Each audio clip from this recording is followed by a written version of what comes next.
Welcome to Charan zone. இன்னைக்கு நம்ம எங்கே வந்திருக்கோம்னா திருநெல்வேலி வெனார்பேட்டை பக்கத்தில் இருக்கிற ரிலையன்ஸ் மாலுக்கு தான் வந்திருக்கோம். இந்த மால் வந்து திருநெல்வேலிக்கு ஒரு ஸ்பெஷலான மால். ஏன்னா திருநெல்வேலியில் திறக்கப்பட்ட முதல் மால் வந்து இந்த ரிலையன்ஸ் மால் தான். மால்னா மால் இல்லை, மால் ஓரளவுக்கு ஒரு சின்ன மால் தான் இது. நீங்கள் நினைக்கிற அளவுக்கு இந்த சென்னையெல்லாம் பார்க்குற மாதிரி ரொம்ப பெரிய மால் அப்படிலாம் கிடையாது.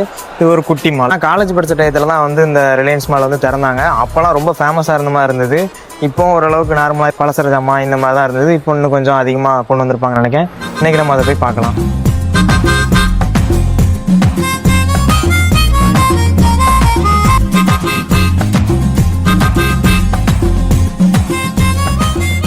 கிரவுண்ட் ஃப்ளோருக்கு கீழே 2 ஃப்ளோர் வந்து பார்க்கிங்க்கு கொடுத்துருக்காங்க. ஸோ நமக்கு வந்து பார்க்கிங் எந்த ஒரு பிரச்சனையுமே இருக்காது. திருநெல்வேலியை பொறுத்த அளவுக்கு நெல்லையப்பர் கோயில் அந்த டவுன் சரௌண்டிங்கை தவிர்த்து வேற எங்கேயுமே வந்து பார்க்கிங்க்கு நமக்கு இஷ்யூ வந்தது வந்து எங்கேயுமே கிடையாது. அங்கே நம்ம இப்போ மால் உள்ளே போகலாம்.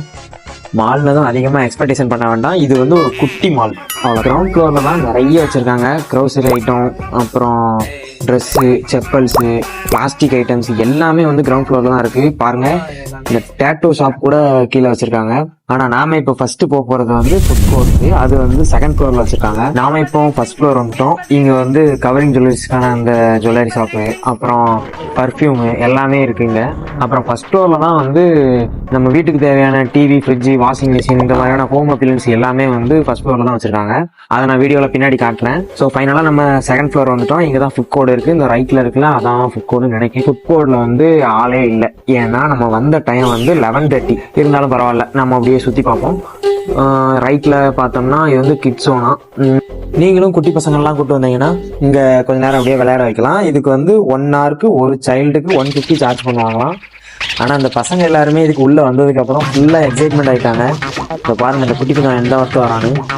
ரொம்ப குட்டி பசங்களாக இருந்தால் பேரண்ட்ஸ் ஒருத்தவங்க வந்து உள்ளே போய் இருந்துக்கலாம் நம்ம பார்த்துக்கிறதுக்கு. சரி, ஓகே, நம்ம வந்த வேலையை பார்ப்போம், ஆர்டர் பண்ணுவோம். ஒரு வழியாக செகண்ட் ஃப்ளோரில் இருக்கிற ஃபுட் கோர்ட்டுக்கு வந்தாச்சு. நம்ம இப்போ வந்து ஆர்டர் பண்ணிட்டோம்.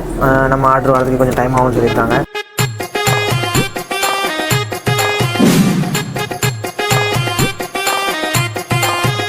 A few moments later.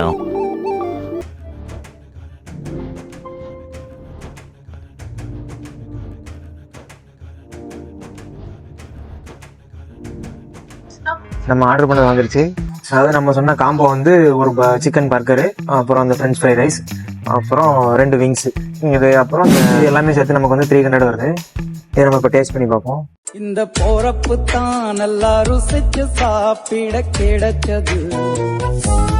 இப்போ அடுத்து வந்து நம்ம இந்த பர்கரை சாப்பிட்டு பார்ப்போம். பர்கரை வந்து இப்படி சாப்பிடக்கூடாதான், இப்படி தலை மாற்றி வச்சு தான் சாப்பிடணும்னு ஒரு மகான் சொல்லியிருக்காரு. ஃபுட்லாம் ரிவ்யூ பண்ணுற அளவுக்கு நம்ம அவ்வளோ பெரிய ஃபுட் பிளாக்கர்லாம் இல்லை. நம்ம ஏதோ வந்தோம், சாப்பிட்டோம், நல்லாயிருக்கு. நீங்கள் இங்கே வந்தீங்கன்னா எனக்கு என்னமோ இந்த காம்போ ஒர்த்துன்னு தோணுது. அதனால் இங்கே வந்தீங்கன்னா இந்த காம்போ ட்ரை பண்ணி பாருங்கள். இங்கே வந்து விஆர் விஷனும் இருக்குது. அது 3 நிமிஷத்துக்கு 100 ரூபாயா. நமக்கு அது தேவையில்லை. அப்புறம் கேம்ஸ் எல்லாம் கூட இங்கே நிறைய இருக்குது. கிட்ஸ் மட்டும் இல்லை, பெரிய பசங்களுமே இங்கே விளையாடலாம் அப்படின்னு சொன்னாங்க. நான் இன்னைக்கு ஃப்ரெண்ட்ஸோட வரல, பசங்களோட வந்திருந்தா இது எல்லாமே என்ஜாய் பண்ணியிருந்துருக்கலாம். அப்புறம் இப்போ நம்ம வந்திருக்கிறது தான் வந்து ஃபர்ஸ்ட் ஃப்ளோரு. இந்த ஃப்ளோரில் வந்து ட்ரெண்ட்ஸ் இருக்குது, அப்புறம் இந்த டிவி, இந்த மாதிரி ஹோம் அப்ளையன்ஸ் இருக்கக்கூடிய எல்லாமே இருக்குது.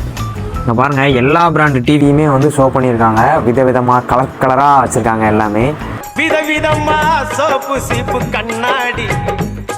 ஒவ்வொரு பிராண்டுக்கும் கலர் ஒவ்வொரு மாதிரி டிஃப்ரெண்ட் ஆகுது. அது இங்கே வந்து பார்க்கும்போது தான் தெரியுது. இவ்வளோதையும் ஒரே இடத்துல பார்க்கும்போது தான் நமக்கு தெரியுது. அதுக்கடுத்து ரொம்பவே வீட்டுக்கு அவசியமான வாஷிங் மிஷின். எது இருக்கோ இல்லையோ வீட்டில் வந்து இதை வாங்கி வச்சிடணும். அப்போ தான் நமக்கு வேலை மிச்சமாகும். ஏன்னா நமக்கு வந்து இந்த டிவி, இந்த ஒர்க்கு, இந்த ஃப்ரிட்ஜ் நமக்கு ஆப்ஷன் தான். அந்த வாஷிங் மிஷின் வந்து ரொம்பவே முக்கியம். நம்ம வீட்டில் இருக்கவங்களும் வந்து அதிகமாக வேலை செய்ய வேண்டாம்ல. டெய்லி ஒரு செம துணியை தூக்கி போட்டு அதை துவைக்கணும். அதுவே ஒரு பெரிய ஒர்க் அவுட் பண்ண மாதிரி ஆயிரும். சரி, ஓகே, எலக்ட்ரானிக் ஐட்டம் எல்லாமே வந்து இந்த ஃபர்ஸ்ட் ஃப்ளோரில் தான் இருக்குது. நம்ம இப்போ கிரவுண்ட் ஃப்ளோர் போவோம். ஸோ இப்போ நம்ம எங்கே இருக்கோம்னா ரிலையன்ஸ் மாலோட கிரவுண்ட் ஃப்ளோரு. இங்கே வந்து ட்ரெஸ்ஸு வேணுமா ட்ரெஸ் இருக்கும், க்ரௌசரி ஐட்டம் வேணுமா க்ரௌசரி ஐட்டம் இருக்கும், செப்பல்ஸ் இருக்குது, ஷூஸ் இருக்குது, எல்லாமே இருக்குது. எல்லாத்தையும் எலக்ட்ரானிக் ஐட்டத்தை தவிர மற்ற எல்லாத்தையுமே கீழே தான் வச்சுருக்காங்க. பாருங்கள், வெஜிடபிள்ஸு, ஃப்ரூட்ஸு எல்லாமே ஒரே ஃப்ளோரு. பழசம் சாமான், எட்டிக் டப்பா, இது எல்லாமே ஒரே இதில் இருக்குது. நம்ம வந்து வீட்டுக்கு தேவையான பொருளை வந்து வாங்குறதுக்கு ஒவ்வொரு ஃப்ளோராக ஏறி இறங்கி அதெல்லாம் எதுவுமே இல்லை.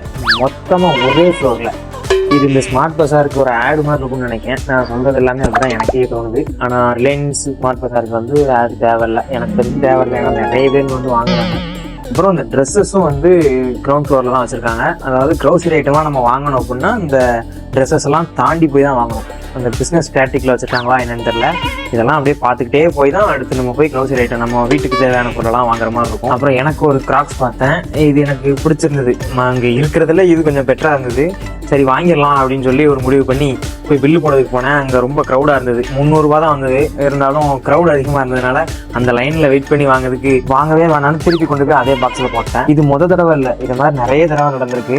பார்ப்போம் என்னைக்கு கிராக்ஸ் வாங்குறதுக்கு விடிவு காலம் பார்த்தோம். ஓகே, இதோட இந்த வீடியோ முடிஞ்சு.